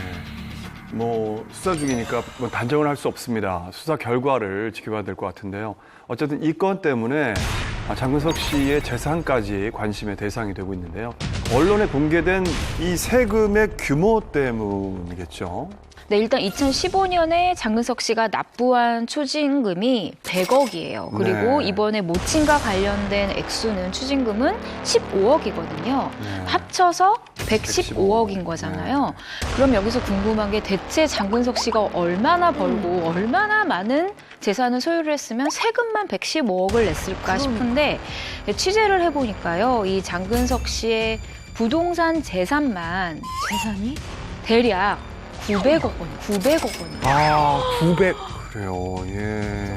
대략 900억 원이라고 했던 게 2년 전이거든요. 근데 부동산이 많아요. 2년 사이에 부동산 가격이 엄청 뛰었잖아요. 그렇죠. 이게 실제라면 현재는 1,000억 원이 넘는다고 보는 게 좀 더 합리적일 것 같습니다. 1,000억. 저는 추징금이 100억 원이라고 할 때 그러면 수입은 어느 규모인 걸까 싶었는데 상상도 못한 금액인데요. 네, 장근석 씨 국내 부동산을 살펴보면은요, 2011년 청담동 소재 지하 2층 그리고 지상 6층 규모의 건물, 또 논현동 고급 빌라를 소유하고 있고요. 또 2016년에는 삼성동 소재 지하 3층, 지상 6층 규모의 빌딩을 샀습니다. 그러니까 청담동, 논현동, 삼성동 땅값 겁나게 비싼 거 아시죠? 네. 이 세 건물을 합치면 400억 원입니다. 400억. 가까워요. 예. 함소원 씨가 굉장히 부러워하시네요. 근데 중요한 건 이뿐만이 아니라는 거죠. 네. 일본, 그중에서도 수도인 도쿄, 그중에서도 가장 중심가로 꼽히는 시부야에도 장근석 씨의 건물이 있습니다. 진짜 비싸죠. 그렇죠. 2017년 기준으로 약 600억 원 정도니까 지금은 더 올랐을 가능성이 크고요. 저희가 지금 얘기한 것만 더해도 부동산만 이미 1,000억 원을 훌쩍 뛰어넘는다고 볼 수 있죠. 그럼 이렇게 많은 돈을 이 아역 배우 출신이잖아요, 장근석 씨가. 그러면 그 아역 배우 때부터 번 돈으로 이렇게 된 건지 아니면 원래 이 재력가 집안의 자제였던 건지가 궁금합니다. 장근석 씨가 저도 이제 굉장히 금수저인 줄 알았는데 그런 건 아니더라고요. 굉장히 그래요? 어린 시절에 힘든 시절을 보냈다고 해요. 그리고 저랑 이제 같이 라디오 했을 때 제가 막 장난치면서 물어봤던 적이 있어요. 너 연예인 정말 하고 싶어서 연습 많이 했겠다 하니까 연예인을 하려고 한 건 아니었다고. 어쩌다 보니까 뭐 집을 위해서 이제 시작하게 됐는데 뭐 돈도 그렇고 이제 가족과 함께 이제 하기 위해서 이 일을 선택했다라고 그게 기억이 납니다. 이제 아기 때부터 시작을 해가지고 맞아. 어렸을 때 그 사진 있잖아요. 내복 광고했던. 맞아요. 정말 아기 때부터 시작을 했었어요. 사실 뭐 가족을 위해서 연예계 활동을 시작했다는 이 꼬마 아이가 아시아 전역에서 사랑받는 한류 스타로 성장을 했습니다. 장근석 씨의 성공 뒤에는 이 어머니의 헌신도 함께 조명이 되곤 했는데요. 그 이유는 어려서부터 어머니가 매니저 역할을 해주셨기 때문이죠. 맞습니다. 사실 대부분의 아역 배우들이 어머니가 매니저 역할을 해요. 이게 새삼스러운 건 아니고요. 네. 근데 보통 성인이 되다 보면은 이제 그 권리를 좀 매니지먼트사에 위임하는 경우가 많은데 장근석 씨 같은 경우엔 특이하게도 2009년에 현재 소속사인 트리제이 컴퍼니를 설립을 하게 되고 거기에 이제 어머니가 대표님으로 취임을 하게 되는데 그러니까 소속 연예인이 근데 장근석 씨 한 명만 있고요. 그러니까 정말 가족 경영의 회사라고 볼 수가 있죠. 네, 그리고 어머니 같은 경우도 이 장근석 씨의 미래를 생각해서 엔터테인먼트 사업을 시작한 것으로 보이는데 장근석 씨 역시도 사실은 이 부분에 대해서 좀 만족감을 보이는 그런 뉘앙스의 인터뷰를 하기도 했었어요. 장근석 씨의 과거 인터뷰 발언을 보면 규율이 엄격한 소속사보다는 어머니의 매니지먼트를 받고 성장해서 다른 연예인들보다 개성을 잘 기를 수 있었다라고 이야기하기도 했습니다. 네. 예전에는 장근석 씨가 어머니랑 커플링을 할 정도로 굉장히 좀 돈독한 사이였지 않았을까요? 네, 기억하시네요. 장근석 씨가 지난 2012년도에 SNS에 이런 사진을 하나 올린 적이 있어요. 어머니와 커플링을 마쳤다 이런 글이었었는데 그 밖에도 어머니에게 꽃바구니 해드린 거 그리고 뭐 카드 선물하는 그런 모습 등을 올리면서 굉장히 좀 돈독한 모습을 과시를 했었죠. 그런데 어머니가 세운 이 트리제이 컴퍼니에서 독립한 이후로는 SNS에 어머니에 대한 이런 흔적을 좀 찾기가 어렵긴 합니다. 뭐 장근석 씨 예전에 그 DJ 할 때 제가 이제 게스트로 나와서 이제 그 어머니도 제가 뵌 적이 있거든요. 사이가 너무너무 좋고 다정한 모습을 아직도 잊을 수가 없는데 네. 아니 지금 뭐 모자의 전쟁부터 해서 뭐 탈세 야 이게 정말 안타깝습니다 지금 이게. 네. 장근석 씨가 1993년도에 데뷔를 했어요. 제가 이제 95년도에 데뷔를 했는데 후배. 근데 어머니께서 매니저를 해주셨으니까 집에서는 물론이고 밖에서도 25년 동안 엄마랑 떨어져 있는 시간이 그리 많지 않았을 맞아요. 거라고 생각이 들고요. 근데 장근석 씨가 2018년쯤에 독립을 선언을 했을 거예요. 네. 작년 말에 저희 이제 학교 선배님 장례식장에서 근석 씨를 잠깐 봤어요. 그래서 좀 이야기를 나눴었는데 지금은 이제 군복무 중이지 않습니까? 그래서 앞으로 넌 제대하고 나서 어떻게 활동할 거야? 뭐 정해져 있어? 이렇게 제가 물어봤었는데 형, 저 지금 혼자 하고 있어서 저도 이제 처음 하는 거라 아직 잘 모르겠어요. 군복무부터 성실하게 마무리를 져야죠. 라고 얘기한 기억이 있어요. 아, 그럼 그런 걸 보니까 본인이 회사를 차린 건가요? 네, 나와서? 따로 이제 따로 독립을 했어요. 그러니까 그 얘기는 뭐냐면 이제 본인도 스스로가 성인이라고 느꼈겠고 그리고 그동안 군대 가기 전까지는 이제 어머니하고 이제 회사를 했겠지만 네. 이제 본인도 본인 인생을 살고 싶은 느낌이 있겠죠. 그래서 아마도 독립을 한 걸로 저는 알고 있습니다. 장근석 씨 마음도 이해가 돼요. 사실 이제 어릴 때부터 활동을 했던 아역 출신들이 이제 부딪히는 경우가 그런 것 같아요. 사실 저도 그런 경우인데 처음엔 이제 돈을 벌 때는 집안이 워낙 너무 안 좋으니까 벌어서 다 이제 갖다 드렸어요. 그리고 저는 이제 돈을 타서 쓰고 한 10년 정도를 그걸 계속 하다 보니까 언제까지 그럼 내가 이걸 계속 일해야 되나? 그럼 시집을 가면 내가 이거는 내가 가져가야 저도 막 많은 생각을 정말 했었어요. 그때 정도. 애매해지는 왜냐면 거죠. 이제 저는 너무 다행이었던 게 그때 갑자기 이제 중국을 33살에 가게 돼서 한 10년 정도 중국에서 활동을 하다가 오니까 경제권을 경제권이 찾았구나. 당연히 찾았는데 장근석 씨도 약간 이게 좀 약간 어렸을 때부터 활동을 하셨잖아요. 좀 약간 애매하셨을 거예요. 근데 이제 또 군 군 입대하면서 자연스럽게 독립을 하게 된 것 같아요. 보니까. 뭐 계기가 조금 필요한 예, 맞아요. 것 계기가 같아요. 필요해요. 이게. 일단 뭐 독립한 이유에 대해서 소문만 무성했는데 지난 4월 2일 장근석 씨 측에서 발표한 공식 입장문에 이 독립 계기에 대해서 언급한 부분이 있다고요. 그 입장문을 간략하게 요약해서 말씀을 드리면은요. 이 트리제이 컴퍼니는 장근석 씨 어머니가 회사의 대표로서 경영의 실권과 자금 운용을 전적으로 책임지고 있다. 그동안 장근석 씨는 어머니로부터 자금 운용에 대해 일절 공유받지 못했다. 관련 책임은 당사자인 어머니에게 있음을 명확히 한다라고 했는데 이 내용을 보면은요. 이번 사건이 벌어진 거에 대해서는 사실상 어머니가 모두 주도한 것이 장근석 씨는 이거에 대해서 관련된 바가 없다라고 아주 분명하게 선을 긋고 있는 겁니다. 네. 이 장근석 씨가 이 어머니로부터 독립하기 위한 이 의지를 표명했다라기보다는 이번 논란에서 완벽하게 자신을 차단한다는 뉘앙스가 강하게 들었거든요. 그러니까 이 키워드가 독립이 아니라 약간 차단이 아닐까 싶은 생각이 들었고, 입장문을 보면은 군입대와 동시에 독립하기로 결정했다. 어머니 일로 누구보다 충격이 크고 참담하며 가족으로서 신뢰마저 잃었다라는 표현이 있는데, 이 가족으로서 신뢰마저 잃었다라는 거는 개인적인 인연까지 끊었다라는 뉘앙스를 주잖아요. 이렇게 세고 강경한 뉘앙스를 풍겼다는 거는 이번 논란에서 나를 완벽하게 차단하기 위한 노력이라고 생각을 하거든요. 그래서 저는 이제 장근석 씨가 이번에 이런 입장문을 발표를 한 게 굉장히 조금 단호한 선긋기처럼 느껴져서 이런 특별한 단어 선택을 한 데에는 어떤 조금 의도, 이렇게 전달하고 싶은 어떤 의도가 있지 않았을까 싶은데요. 이유가 있을 거라고 생각을 해요. 왜냐하면 장근석 씨는 저번에 한번 그 세금 논란이 있었기 때문에 그때 이해 도약을 할 수 있는 중요한 지점이었음에도 불구하고 잃은 게 굉장히 많았고 정말 많은 비판을 받았거든요. 그래서 이번에 또 같은 논란이 있으면 사실 재기하기는커녕 활동하기도 힘든 상황이었잖아요. 그러니까 이렇게 정말 강경하게 대응함으로써 이번 논란과 완전히 차단을 하려는 거죠. 장근석 씨는 입장문을 통해서 어머니와의 연관성 자체를 강력 부인했습니다. 이후 일부 누리꾼들은 장근석 씨가 어머니의 탈세 혐의를 정말 몰랐을까라는 의혹을 제기하고 있는데요. 이 의혹에 대해서 다들 어떻게 보시나요? 그러니까 뭐 누리꾼들 얘기는 이거예요. 이제 장근석 씨가 이제 건물을 매입할 때 공동 명의로도 이제 같이 건물을 산 적도 있고, 어머니랑요? 예, 뭐 그런 것도 있고, 그리고 이제 뭐 아역이 아닌데 이제는 성인인데 분명히 가족이 하는 일인데 서로 얘기를 나누지 않았을까? 장근석 씨 조금 일부는 알지 않았을까라는 의혹을 계속 제기하고 있는 거예요. 지금 이 회사로부터 독립하기 전의 일이고, 그때는 이제 어머니 함께 일을 하고 있을 때고, 그리고 장근석 씨가 과거에도 이제 관련된 추징금 논란이 또 있었기 때문에 관련성이 100% 없다라고 확신을 하기는 조금 힘들 것 같다라는 생각도 들기는 해요. 이럴 때일수록 저희는 현재 나와 있는 상황, 현상만 보고 객관적으로 볼 필요가 있을 것 같은데, 보세요. 지금 객관적으로 나와 있는 현상이 뭐죠? 장근석 씨의 어머니 전모 씨가 불구속 기소가 된 거죠. 네. 장근석 씨가 불구속 기소됐나요? 아, 그렇지 않죠. 그렇지 않다는 얘기는 무슨 얘기일까요? 근데 검찰에서 조사하면서 장근석 씨는 조사를 안 했을까요? 했겠죠, 같이. 근데 혐의점이 어머니에게만 발견됐으니까 어머니만 불구속 기소를 하지 않았을까요?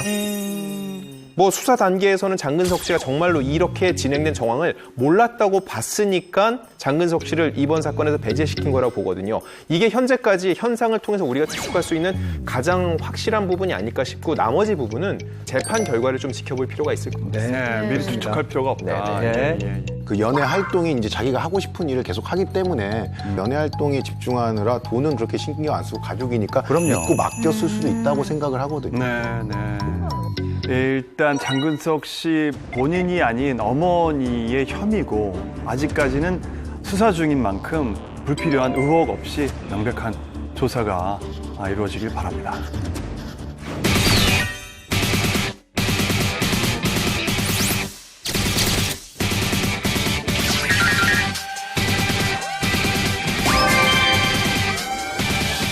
이번 순서는 기자가 직접 취재한 풍문 비하인드 시간입니다. 오늘 어떤 이야기를 준비하셨나요? 네, 오늘 집중 취재한 분들은 특별한 아이디어를 내서 이 특허까지 받은 분들입니다. 아이디어. 아니, 특허를 낼 수가 있나? 네, 그 주인공을 공개하기 앞서서 어떤 물건이 특허를 받았는지 한번 보실까요? 한번 볼까요? 마스크 아니에요? 이런 마스크. 저건 죄송한데 발명왕 이런 분 아닙니까? 앞에 뭐가 있네요. 탭이 있는데? 마개가 있어요. 필터인가 저게? 병뚜껑 저 아닌가요? 마스크가 보시다시피 중앙에 이렇게 열고 닫을 수 있는 네네. 덮개가 네. 있는 게 이제 특징인데, 네. 저게 뭐냐면 연예인분들이나 특히 요즘 같은 시국에 정말 딱이잖아요. 네. 저게 이렇게 입을 열면, 그러니까 벗지 않고도 뚜껑을 열면 물을 마실 수가 있어요. 아, 이게 사람이 아무리 그리고 뭐 아이디어랑 열정이 막 넘친다 그래도 이걸 정말 특허까지 내는 건 정말 아무나 할 수 있는 일은 아닌데, 네. 이런 기특한 제품 대체 누가 만든 건가요? 누가 합니까? 네, 저 특허를 낸 분 바로 동방신기 윤호윤호 씨. 네, 이 특허청에 따르면요, 윤호윤호 씨가 저 3월 3일에 저 마스크 디자인 특허를 출원을 했고요. 3월 16일에 특허로 등록이 됐다고. 얼마 안 됐네요. 예. 근데 윤호윤호 씨가 어떻게 이렇게 제품 뭐 디자인이라든지 이런 아이디어를 좀 특허까지 내게 됐는지 궁금한데요. 요즘 코로나19 때문인가요? 사실 많은 분들이 그렇게 생각을 하시는데 코로나19 때문은 아니라고 합니다. 코로나19가 확산되기 이전부터 사실 연예인이라는 이 직업적 특성 때문에 마스크를 접할 일이 굉장히 많잖아요. 맞아요. 근데 마스크를 쓰고 뭐 공항을 다니든 뭐 스케줄을 다니든 왔다 갔다 하다 보면 뭐 음료를 마시고 싶거나 뭔가 입으로 넣고 싶은데 그게 굉장히 좀 불편한 거예요. 그래서 마스크를 착용한 상태에서 뭔가 빠르고 간편하게 물을 마실 방법이 없을까를 궁리하던 와중에 친구와 함께 이 마스크를 발명을 했고 공동으로 특허를 내게 됐다고 합니다. 원래 고기도 먹어본 사람이 맛을 알고 요식업도 음식을 많이 해본 사람이 성공을 하는 것처럼 마스크도 마찬가지로 맞아요. 정윤호 씨도 평소 본인이 발명에 굉장히 관심이 있었고 이번에 특허를 통해서 발명한 정윤호라는 새로운 수식을 얻게 된 겁니다. 근데 사업은 아이디어도 좋은데 이게 시기가 굉장히 중요하거든요. 맞아요. 요즘처럼 마스크가 필수인 요때 그럼 이 특허를 받은 마스크 상품으로 개발하는 겁니까? 그건 아닌 것 같고요.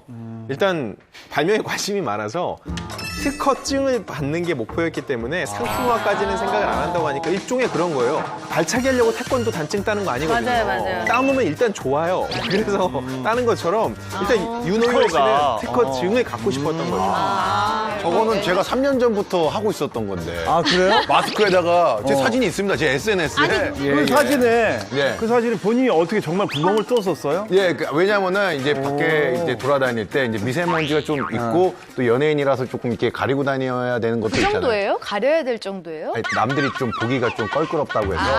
남들을 위해서. 남들을 위해서. 예, 그래서 가리고 다녔는데. 고맙습니다. 커피 마실 때 좀 빨대가 이렇게 불편하죠. 이렇게 하고 이렇게 먹고 이렇게 하고 이렇게 그렇지. 불편해서 그 부분만 가위를 잘랐어요. 이렇게 입을. 그래서 이러고 빨대 넣을 수 다녔거든요. 있게. 엄청 편해요. 아, 근데 저 뚜껑까지는 생각을 못했어요. 아, 뚜껑. 제가 특허를 지금 하나 딱 생각을 했는데. 아, 뭡니까? 저는 자크를 생각했어요. 아! 자크로. 그 여기 이게 훨씬 낫잖아요. 찝히면 여기 입술에 입술 찝히면 어떡해요? 아니, 이거 약간 들어서 이렇게 하면 되지. 이렇게. 뒤에 살짝 천을 가리면 되니까. 안 뒤는 찝혀도. 천을 가요. 중요한 건 마스크 기능이 떨어질 수 있단 어때요? 말이에요. 또 중요한 건 괜찮죠? 이게 나이가 보이는 게 보통 지퍼거든요. 자꾸는 정말 지퍼거든요. 예전에 할머니가 다던 자꾸 그러시네. 방송에서 자꾸 그러셔. 자꾸. 시퍼를 좀 이렇게. 예. 아 근데 윤호 씨가 특허를 등록한 게 또 있다면서요? 네, 윤호윤호 어때요? 씨가 특허를 낸 게 이번이 처음이 아닙니다. 발명왕이구나. 네, 2014년 10월에도 하나가 더 있는데 네. 캡슐 장착이 가능한 컵 뚜껑을 만들어서 이걸 또 특허를 받은 거예요. 그게 무슨 말이에요? 뭐예요? 일단 사진을 함께 무슨 보시죠. 말이에요? 아하. 이 사진이 윤호윤호 씨가 특허청에 특허 신청을 할 때 함께 제출했던 사진이에요. 캡슐을 장착을 해서 두 가지 음료를 쉽게 마실 수 있다라는 장점이 있습니다. 저 근데 캡슐 하면 어디를 마시는 거예요? 그러니까 저기다 이제 빨대를 두 개를 꼽는 거지. 예, 빨대가 두 개 꼽혀 있잖아요. 캡슐 안에는 다른 거를. 컵 안에 컵인 거예요? 예, 그러니까 짬짜면처럼 음료수도 반반으로 마실 수 있는 거예요. 먹고 싶은 거를. 맞습니다. 거기에 가끔가다 애들이 이것도 먹고 싶고 또 저것도 먹고 싶고 해서 둘 다 사달라고 하는 그렇죠. 경우도 있잖아요. 맞아요, 예. 근데 이제 고민할 필요가 없네요. 콜라랑 사이다 이렇게 붙어. 네, 맞아요. 네. 아니 근데 어쨌든 저런 발명을 했고 막 도안을 만들어서 특허를 받았다는 것 자체가 좀 대단한 거죠. 그러니까요. 네. 아니 지금 일단 뭐 지난해 5월 특허청에서 실시한 특허청이 가장 잘 어울리는 연예인 1위에 뽑히기도 했습니다. 특허청이 인정한 연예인이라는 거. 너무 야 실력 있네. 그럼 2등, 인정합니다. 3등도 있나요? 있죠. 누구예요? 1등은 백종원 씨. 백종원 백종원 씨는 왜냐면 요리하시면서 많이 냈어요. 백종원 씨만의 특별한 요리법도 있지만 레시피. 뭐 기구들이나 이렇게 만드시기 너무 많잖아요. 그럼요, 근데 맞아. 그런 것 때문에 뽑혔고 3위는 BTS. BTS? BTS? 그냥 이분들은 그 존재 자체가 특허예요. 근데 이분들은 그냥 뭐 하기만 하면 뭐 대박 나지 않겠어요? 그럼요. 그리고 4위는 말이 되는 게 김병만 씨. 김병만 씨는 왜? 뭔가 무인도에서도 살 수 있으니까 불 피우고 뭐 잡고 뭐 다 할 수 있으니까. 우이는 혹시 5위 누굽니까? 5위는 목수로도 좀 유명해지신 이천희 씨. 이천희 씨 우위입니다. 이 만드시는 걸 좋아하시는 분들이 이렇게 다 뽑혔네요. 이천희 씨는 자기 사업이 해요. 맞아요. 이천희 씨는 현재 강원도 원주에서 동생과 함께 가구 제작 겸 카페를 운영을 하고 있어요. 이천희 씨가 운영하는 이 H 가구 브랜드 같은 경우는 주거용 가구뿐만 아니라 캠핑 그리고 서핑 이런 취미용품들도 제작을 해서 판매하고 있습니다. 아니, 이천희 씨가 가구를 만든다는 건 익히 알고 있었는데 이외에 특허 상품도 있는 거예요? 그러게요. 네, 맞습니다. 이천희 씨가 발명 그리고 디자인한 휴대용 조립식 의자가 있는데 2014년도에 특허 출원을 해서 2016년도에 등록을 했다고 해요. 아, 이게 대단합니다. 성품으로 이거를 의자로 만드는 건데 그러니까 요거에 이렇게 껴서 다리가 되는 거네요. 다리가 되고 이게 나중에 이렇게 올라가는데 보통 이런 가구들이 다 이렇게 껴졌을 때 이게 툭 빠지니까 그렇죠. 네. 이게 이제 아, 이게 이렇게 무너지거나 분리될 있었는데 이게 일이 없네요. 그게 뭔가 아기가 딱 맞게 만들어진 그러네. 근데 분리하면 또 간편하게 또 분리가 되고. 잠금까지 마지막에. 그리고요, 사실 이 이천희 씨 가구는요, 배우 공유 씨, 그리고 정유미 씨, 이효리 씨까지 사용하는 걸로 굉장히 유명하던데요. 네, 맞습니다. 이 이천희 씨 가구가 알려진 것도 이효리 씨 덕분인데요. 그러니까 제2사 효린의 민박에 이천희 씨 가구가 등장을 한 거예요. 그때 실시간 검색어에 이 가구가 오르면서 해당 가구가 매진이 되기도 했습니다. 네, 그리고 듣기로는 이상순 씨가 이천희 씨의 이 가구를 굉장히 좋아한다고 해요. 그래서 효린의 민박 촬영 전에 이천희 씨에게 사람들이 집에 많이 올 것 같은데 의자가 부족하다라고 얘기를 한 거예요. 그래서 이천희 씨가 급하게 의자를 이제 보내줬는데 마침 방송에는 이 의자가 배달이 되는 모습부터 나오게 되어서 사실 그때 PPL 의혹이 좀 있기는 했습니다. 그런데 이천희 씨가 절대 그런 것이 아니다라고 해명을 하기도 했습니다. 이제 그 이천희 씨 가족이 자체가 이제 가구를 잘 만드는 가족이에요. 일단 동생이 일단 건축가고 아버지가 일단 한옥을 짓는 기술 보유자, 이제 기술자예요.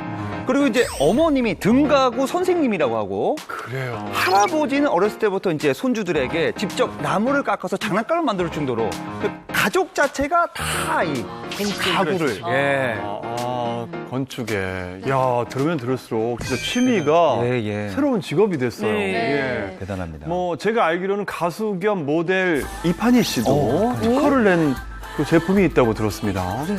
네, 바로 이것인데요. 물티슈 프레임입니다.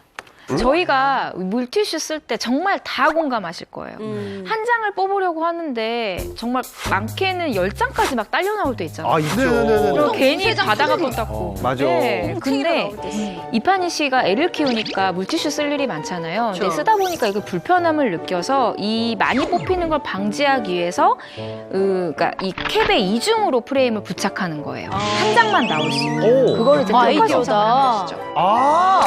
저렇게 잡아주는구나. 편리하겠네. 아래에서 한번 잡아주고. 그렇죠. 밑에 게 안 딸려 나오죠. 편리하네. 아니, 이판희 씨도 엄마다 보니까 엄마의 입장에서 그렇죠. 불편한 점을 잘 캐치하신 것 같아요. 애들 엉덩이 닦아주는 물티슈 보면 두세 개는 그냥 확 딸려 나오거든요. 이게 진짜 엄마들이 다 불편한 공감이었거든요. 함수원 씨도 엄마인데 뭐 하나 개발을 하나 좀 해보세요. 그래요. 불편한 점 없었어요? 그쪽 머리는 안 튀었나 봐요. 일단 애를 주로 제가 보질 않고요. 주는 이제 남편이 보고 약간 뭐 힘든 일이나 이런 남편이 워낙 젊다 보니까 저는 아직 힘들어요. 죄송한데 그러면 요리도 진아 씨가 하는 걸로 알고 있고 뭘 하시는 거예요? 애도 진아 씨가 보는 걸로 알고 있는데 소원 씨는 뭘 하고 있어요? 전체적인 계획을 제가 잡아요. 전체적인 계획을 제가 잡아요. 그렇지. 요 조종을 관리가 조종. 관리가 아바타 조종하듯이 조종기로 이제. 관제탑이에요, 관제탑. 윤효윤 씨가 친구랑 같이 공동 개발자로 등록이 돼 있잖아요. 근데 이판희 씨도 이 물티슈 업체 개발자들이랑 팀을 꾸려서 특허를 신청을 했다고 하고, 그러니까 저작권자가 여러 명이겠죠. 근데 이 아이디어를 이판희 씨가 제공했기 때문에 이 업체의 경영자로 참여를 했다고 합니다. 그 정도예요. 예. 그러고 보니까 이판희 씨가 요즘 방송에서 못 본 지 꽤 된 것 같아요. 그럼 맞아요. 지금 현재 계속 상품 개발로 경영자로서 참여하고 있어서 방송을 안 하시는 건가요? 지금은 이제 경영자로 참여하는 건 아니고 지금은 이제 현재 뭐 의류 관련된 사업을 준비 중이라고 해요. 그리고 이제 가장 지금 많이 하는 건 아이들과 함께 이제 엄마로서 시간을 가장 많이 보낸다고 합니다. 네. 뭐 저희가 특허 얘기를 계속 하고 있는데 특허청에 상표 등록을 하고 전국 음식점에 엄청난 열풍을 일으킨 분이 이미 있었다고요.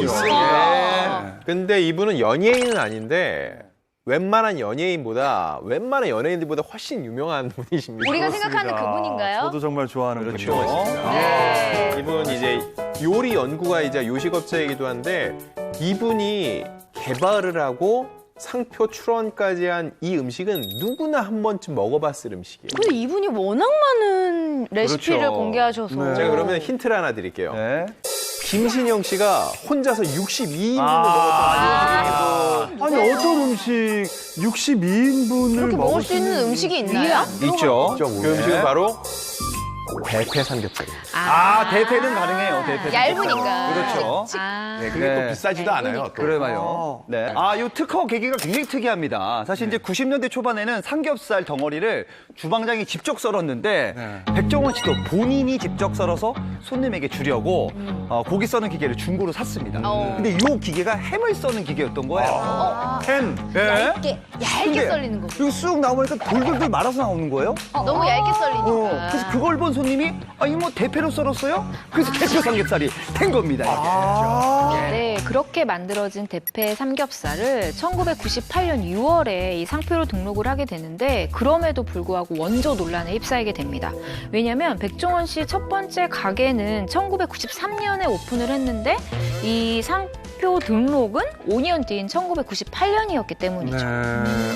네, 백종원 씨가 1998년도 이렇게 늦게 이렇게 등록을 한 이유가 있었는데요. 당시 대패 삼겹살을 개발하고 나서 우후죽순처럼 유사 브랜드들이 굉장히 많이 생기기 시작한 거예요. 그렇게 되면은 가맹점 권리가 침해가 됐기 때문에 상표권 필요성을 느끼고 상표 등록을 했다라고 합니다. 그런데 돌돌 말린 대패 삼겹살은 백종원 씨 외에도 많은 사람이 판매하고 있잖아요. 네. 그러면 특허권 침해 아닌가요? 이거 제가 알아보니까 이 대패 삼겹살이 세상에 나오고 정말 많은 분들이 이걸 판매하기 맞아요. 시작한 거예요. 막 그래서 일일이 다니면서 이제 제재하기가 쉽지 않았던 거죠. 그래서 백종원 씨는 그냥 대패 삼겹살 개발자로서 인정받는 거에 만족하고 그냥 파는 거는 그냥 파십시오라고 그냥 마음 넓게. 배포가 있으시네요. 근데 진짜 그런 결정은 너무 잘하신 것 같아요. 어떻게 일일이 이걸 다 찾아서 맞아요. 다 못 팔게 이렇게 하겠습니까? 백종원 씨니까 그 배포가 있으니까 이게 그렇죠. 가능한 거죠. 네, 특허까지는 아니지만 색다른 시각으로 의외의 사업에 도전해서 성공을 거둔 스타들도 있는데요. 자, 여러분 주목하십시오. 정말 깜짝 놀라실 겁니다. 네. 저도 이번에 조사를 하면서 알게 됐는데요. 그 의외의 주인공은 바로 배우 이상우 씨입니다. 이상우 씨? 그 수줍은 샤이가이. 의외다 되게. 신호등 좋아하시는 분? 신호등 좋아하시는 분. 김소연 씨 남편 말씀하시는 분 맞아요? 네, 사실 더 놀라운 건 이 사업의 정체인데요. 이 샤이가이 이상우 씨가 하는 이 사업이 바로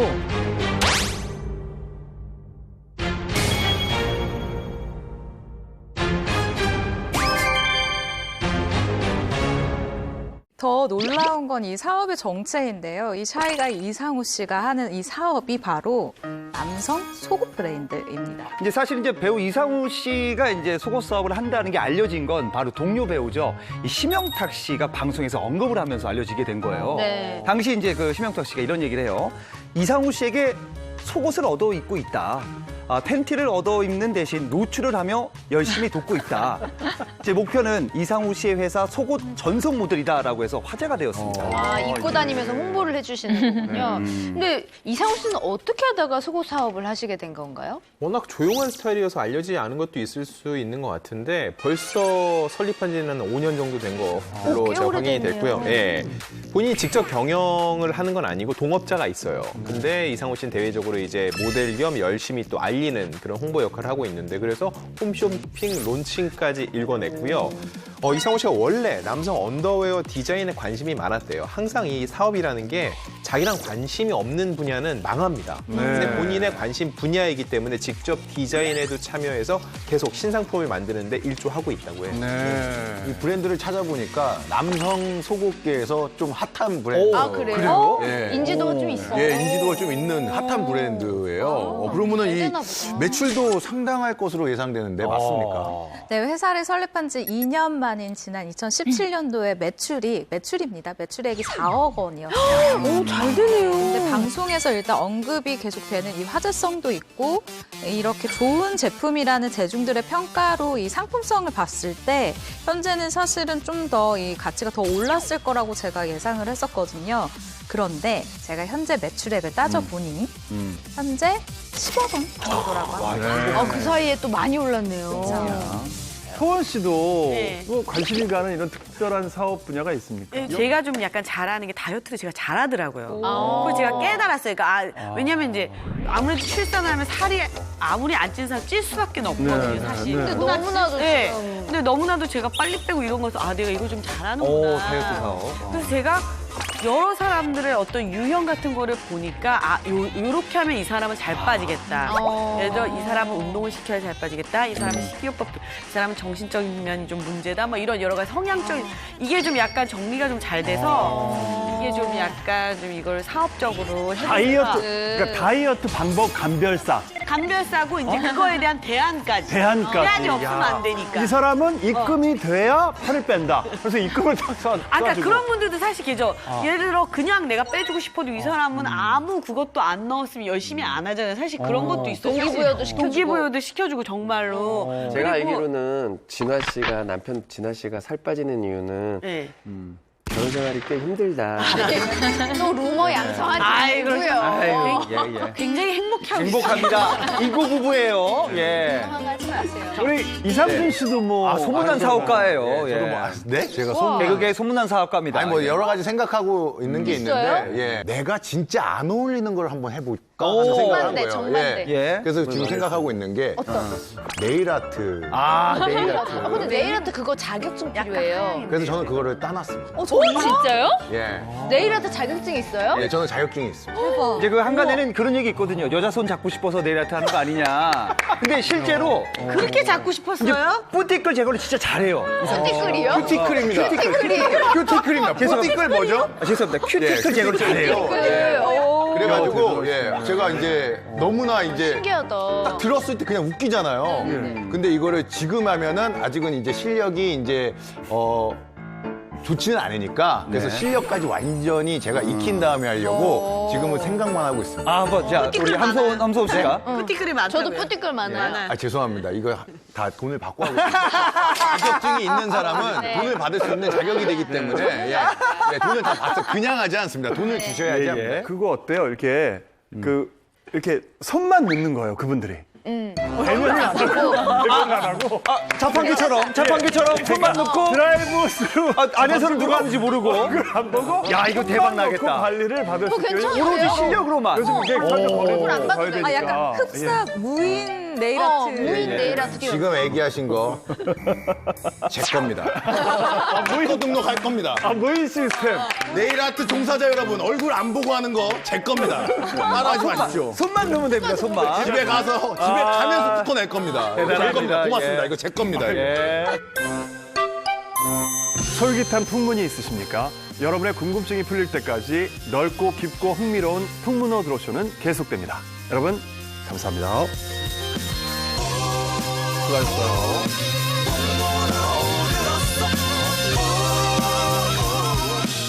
채널 A